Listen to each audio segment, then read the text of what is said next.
Hello, friends. This is Mighty Oak Stories. This one is The Fair is Here. It was spring, May 1961. There was a lot of excitement everywhere. The fair was coming. It came every year, the second week in May, and stayed for 4 weeks.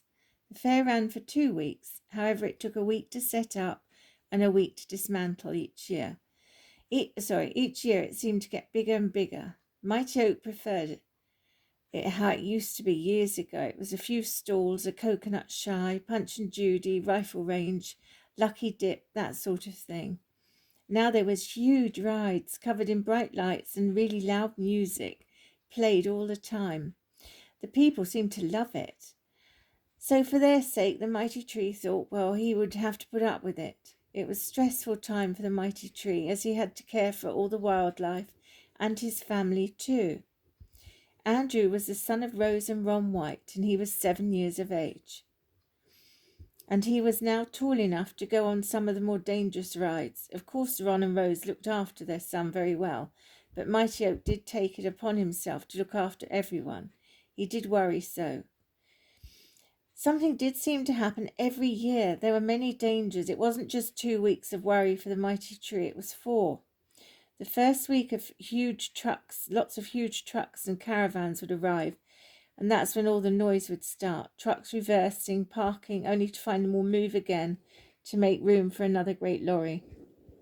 And then there is the putting up of all the big rides. Actually, Mighty Oak was quite surprised how quick some of the rides went up. There was one ride, it had red swings on that would fly really high. They put that up in a day. Of course, the men were so used to doing this, setting up in each town, they had got it off to a fine art.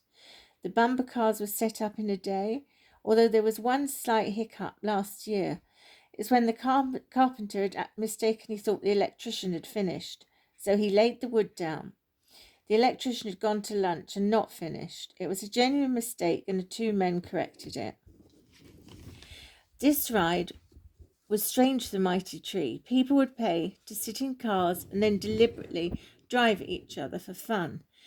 People were very hard to understand. Sometimes there were still stalls like the Coconut Shy, Rifle Gallery, and then there was a new stall where if you managed to throw a rubber disc over a pile of blocks, you would win a prize. The great tree was disappointed that they no longer had Punch and Judy. Andrew loved it last year. It was the first time he laughed at it. Every time before that, he had been terrified. It was hard on most of the wildlife, sadly. A lot of insects were always lost. They got squashed by the big trucks, caravans, the rides, and of course hundreds of people walking around. It was noisy for the baby animals, the young birds about to fledge from their nests. It was a very scary time for a lot of the animals. Of course, some of them loved the fair. The rats, they thought it to be the very best of the year. There was an abundance of food for them. The bins were full of half-eaten hot dogs, beef burgers, chips, enormous sticky lollies, and lots of brightly coloured candy floss. And if that wasn't enough, they also had drinks people had dropped or discarded in the bins. There was lots of Coke, lemonade, orangeade. Yes, the rats loved this time of year. Rats were not scared of noise like other creatures. For years, rats have lived among people on ships, on land, near our homes, in large factories, dockyards, all sorts of places. Rats are very opportunistic animals and know if people are around, that means food. Noise does not bother them. They're experts at hiding from people. A rat could be within 5 foot of a person and they would not even know. They're very agile and they can run quite fast and jump. Another animal who enjoyed the abundance of food was the foxes. Again, they are agile and they can jump. However, they are very shy and timid, and they would generally keep away from people. So they would walk around the fair at night and get their food then. Some of the animals had seen it all before and they'd got quite used to it. However, some of the baby animals, it was all new and exciting. However, scary at the same time. Lots of the creatures would sit in Mighty Oak's branches and watch everything that was going on. The first week was really noisy, lots of banging, men shouting to each other, all the movement of vehicles. The second and third week were the noisy but in a different way. It was music. the actual noise of the rides working, and hundreds of people walking around, talking, laughing, and sometimes screaming. There was all different coloured lights everywhere, lots of balloons and lovely smells of food everywhere. Mighty Oak heard Ron and Rose talking in the garden. Apparently the fair nearly didn't come this year, as the park keeper, Mr. Perkins, started up a committee for all of those against the fair. Rose was telling her husband that she had signed a petition against the fair. "Why?" said Ron. "You like the fair. You said it reminds you of when your parents used to take you to a fair, and Andrew loves it. His local school has longer holidays." "I know that, Ron, but I have to see Mr. Perkins a lot. I do not want ill will between us. He creosoted our fence last week for free." The mighty tree remembered that he could still smell it. "That was so kind." I know," said Ron. "I'm not arguing. Rose interrupted her husband mid-sentence. "It's changed, Ron. Over the past few years, rides are getting higher, louder and louder, and going on till 11 at night. It doesn't stop then, does it?"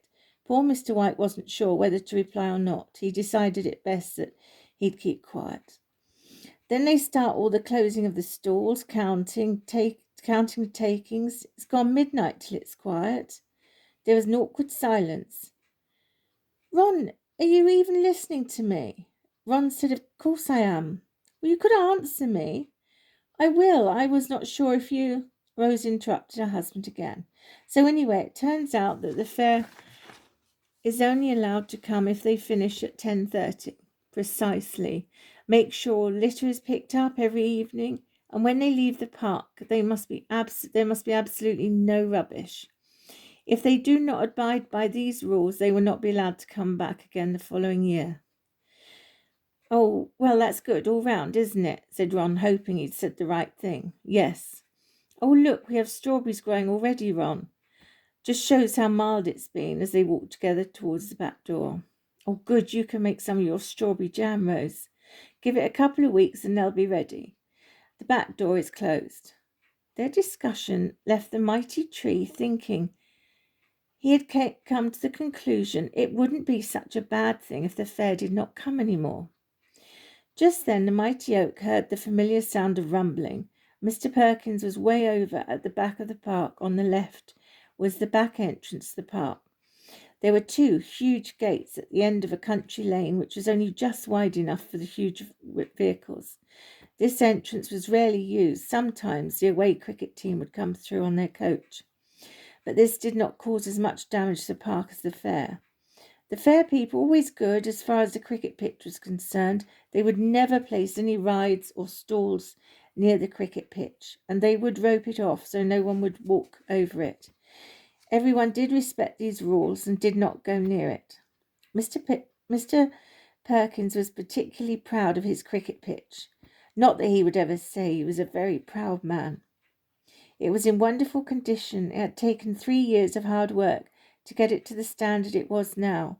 Before the war, there'd been a cricket pitch. However, with most of the men away, the cricket pitch was not used, and then it was turned into an allotment, and the Home Guard used the pavilion as a training place and for storage. After the war, it was used as a youth club. And then Mr. Perkins came to the park in 1956. He was very dedicated and hard-working, and now the park was in beautiful condition due to his hard work. However, every year the fair grew bigger and bigger. The heavy vehicles and rides caused much damage to the lawn. Mr. Perkins would have to returf again, and now money was still quite scarce. The council could only allot so much for the park. So Mr. Perkins would do a lot of fundraising himself to keep the park in ship-shape condition. Mr. Perkins' wife belonged to the WI, so they would have cake sales in the park, and that would be really popular, and all the cakes would be sold. He would run donkey derbies on the park, and he would be jolly pleased with all the manure he collected from the donkeys. He would use it for his beautiful flower beds. The council really did appreciate all his hard work, and he'd also won the best park in the county. Mr. Perkins was a very humble man, and he did not like to talk much about all the good that he did. Mighty Oak liked Mr. Perkins very much, and he did worry about him. He wasn't getting any younger, and this fair did cause him a lot of extra work. It would just get back to being in tip-top condition, and then the fair came again. Mighty Oak knew in his head and heart what he was thinking was right. However, it was only fair to get everyone's opinion. It was Friday morning, the last day of setting up of the fair. It would open tomorrow. Mighty Oak called Timmy, a 3-year-old grey squirrel who was always willing to help.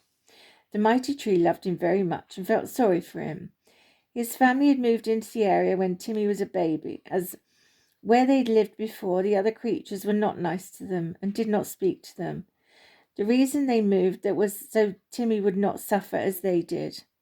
The reason they were treated like that was because squirrels in England had always been red. They were smaller and they had pretty tufty ears. However, humans brought the grey squirrel, a North American species, from America and Canada between 1876 and 1929. Their numbers grew and red squirrel numbers dropped. When the family moved to Mighty Oak's area, they got an equal cold reception. Mighty Oak explained that it was the people that brought them here. It wasn't their fault. They didn't want to leave their home. The mighty tree could also happily report that he had been told there are red squirrels living in the Isle of Wight, in the Lake District, and also in Scotland and Ireland. The mighty tree had just remembered it was only yesterday a house martin arriving home told the tree he had definitely seen red squirrels on a little island in Dorset called Brownsea Island. I must tell everyone that happy news. However, at the moment he needed Timmy to do a job. Timmy, the mighty oak called again. I'm here, sir, up here. Timmy was sat on Mighty Oak's branches really high. Jump down here, young fella, said Mighty Oak warmly. Okay. And with that, Timmy jumped down and nearly missed the top of the fence. He would usually have jumped down a branch at a time, but he wanted to impress the tree. Yes, sir, he said, getting his balance on the fence. You don't have to call me sir, Timmy. All right, sir. The mighty tree stroked him warmly with his branch. Yes, he was very fond of this young squirrel, very fond indeed. Now, I need you to do a mission for me. The mighty tree selected his words carefully. This young squirrel was nothing better than to play soldiers with his best friend Snubs, another grey squirrel. So to be told he was needed to do an important mission made Timmy very excited. Oh, yes, sir, right away. Is it dangerous? No, it's not dangerous, Timmy. A hint of disappointment flashed across the young squirrel's face. However, it's very important, and I needed someone very competent to do it. Are you up to it, young lad? Yes, sir. He raised his arm and saluted to the tree. He went red. He'd got a bit carried away.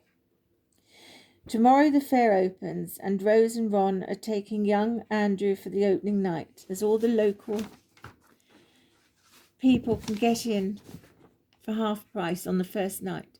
So I want you, Timmy, to tell everyone that I will be holding a very important meeting here at 8 o'clock sharp. If you can get as many as you can to attend as possible, it's very important. Right, 8 o'clock tomorrow. You mean evening, don't you? Yes, Timmy. Consider it done, sir. And with that he saluted the mighty tree, jumped down and ran off.